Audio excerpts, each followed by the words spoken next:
घर आई साली। एक दिन रजनी अपने पति और सास ससुर के साथ बैठकर खाना खा रही होती है। तभी दरवाजे पर बेल बजती है। अरे, इस वक्त कौन होगा? रजनी दरवाजा खोलती है तो दंग रह जाती है। उसकी छोटी बहन रश्मि अपने पूरे सामान के साथ वहां खड़ी होती है। अरे रश्मि, तू इस वक्त आने की कोई खबर भी नहीं दी तूने? अरे दीदी, सारी बातें बाहर ही कर लोगी कि अंदर भी आने दोगी? अरे हाँ, अंदर आ, अंदर आ। रजनी के ससुराल वाले रश्मि को देखकर खुश हो जाते हैं। अरे रश्मि, तुमने फोन पर बता दिया होता, मैं स्टेशन पर लेने आ जाता। जीजा जी, आप स्टेशन लेने आ जाते तो ये जो मैं आपको सरप्राइज देने वाली थी वो कैसे देती? अच्छा किया तुम आ गई। बहू, रश्मि का भी खाना लगा दो। आओ रश्मि बेटा, खाना खा लो। रश्मि के आने से घर में बड़ी चहल पहल हो जाती है। एक दिन रजनी की सास रजनी और रश्मि के साथ मार्केट जाती है। रजनी घर के लिए चद्दर खरीद रही होती है। अरे दीदी, ये तो बड़ा ही बेकार का रंग है। आपके घर में नीला रंग का चद्दर ज्यादा अच्छा लगेगा, क्योंकि आपकी दीवारों का रंग हल्का पीला है ना। अरे वाह रश्मि, तुझे तो कलर कॉम्बिनेशन की बड़ी समझ है। बहू, तू नीली वाली चद्दर ही लेना, और रश्मि तू मुझे साड़ी भी पसंद करा देना बेटा। हाँ हाँ आंटी जी, चलिए। एक दिन रश्मि सबके लिए खाना बनाती है और सबको खाना बहुत पसंद आता है। अरे भाई वाह, इतना अच्छा खाना तो तेरी दीदी भी नहीं बनाती है। हाँ, ये गाजर का हलवा तो इतना स्वादिष्ट बना है। सच में। अरे रजनी, तुम ये हलवा बनाना रश्मि से सीख लेना, वरना ये चली जाएगी तो फिर कहाँ से ऐसा हलवा मिलेगा हम सबको। रश्मि ये सुनकर जल जाती है। उसे रश्मि की तारीफ सुनना राज नहीं आता। वो चुपचाप रसोई में चली जाती है। रजनी को रश्मि का ये बर्ताव बिल्कुल भी पसंद नहीं आता। एक दिन रश्मि के हाथ में फिल्म के 2 टिकट्स होते हैं और वो रजनी के कमरे में आती है। रजनी फिल्म के टिकट्स देखकर खुश हो जाती है। अरे वाह रश्मि, फिल्म टिकट्स! चल चल, अच्छा किया तूने। बड़े दिनों बाद दोनों बहनें फिल्म देखेंगी।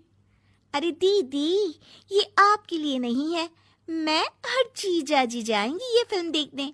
आप दोनों तो जाते ही रहते हो ना, और हम दोनों भी तो कितनी बार गए हैं, पर जीजा जी और मैं कभी नहीं गए फिल्म देखने, तो आज तो हम दोनों ही फिल्म देखने जाएंगे।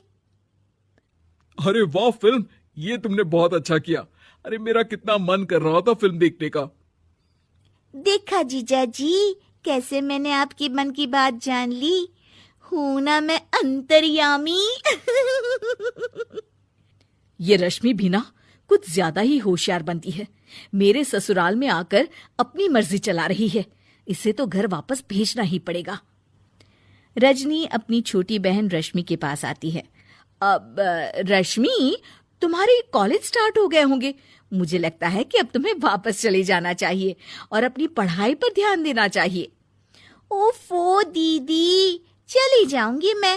वैसे भी आपसे तो मैं पढ़ाई में अच्छी ही हूँ। एग्जाम में लास्ट टाइम पढ़ती हूँ ना, फिर भी आपसे ज्यादा मार्क्स ही लेकर आती हूँ। देख, मुझसे बहस मत कर और जो कहा है वैसा कर। तभी वहां साहिल आ जाता है। अरे भाई, ये सुबह सुबह दोनों बहनें किस बात पर बहस कर रही हैं? देखिए ना जीजा जी, दीदी मुझे यहाँ से भगाने के चक्कर में है। अरे मैंने ऐसा कब कहा? अरे नहीं नहीं, अभी तो आई हो, थोड़े दिन और रुक कर ही जाओ। रजनी को समझ में नहीं आता कि रश्मि को कैसे अपने घर वापस भेजे। तभी उसे एक तरकीब सूझती है। वो अपने घर पिताजी को फोन लगाती है। हेलो बेटा रजनी, सब ठीक तो है ना? हाँ पापा, ठीक तो है, बस। क्या हुआ बेटा, कोई बात हो तो बताओ मुझे। पापा, मेरा और साहिल का ना अगले हफ्ते का घूमने जाने का प्लान था। अब रजनी अचानक से आ गई है। हमारे टिकट्स भी बुक हो गए हैं। अब हम खुद से उसे कहेंगे तो अच्छा नहीं लगेगा। उसे ये हॉलिडे वाली बात बताकर भी फायदा नहीं है। उसे बुरा लगेगा कि वो ऐसे आगे बिना बताए। तो मैं चाहती हूँ कि आप ही उसे वापस बुला ले, कोई ना कोई बहाना करके, जो आपको ठीक लगे। ठीक है बेटा, तू चिंता मत कर, मैं उसे बुला लेता हूँ। और ये बात सिर्फ तेरे मेरे बीच में रहेगी, टेंशन मत कर, ठीक है बेटा। रजनी फोन रखती है और खुश हो जाती है। अगले दिन रश्मि अपना सारा सामान पैक करके जा रही होती है। अरे क्यों जा रही हो रश्मि? कुछ दिन और रुक जाओ। नहीं जीजू, पापा ने बुलाया है, उनकी तबीयत ठीक नहीं है ना, इसलिए जाना ही पड़ेगा। ठीक है रश्मि, फिर आती रहना। हाँ, रजनी वहां से चली जाती है। थैंक यू पापा जी।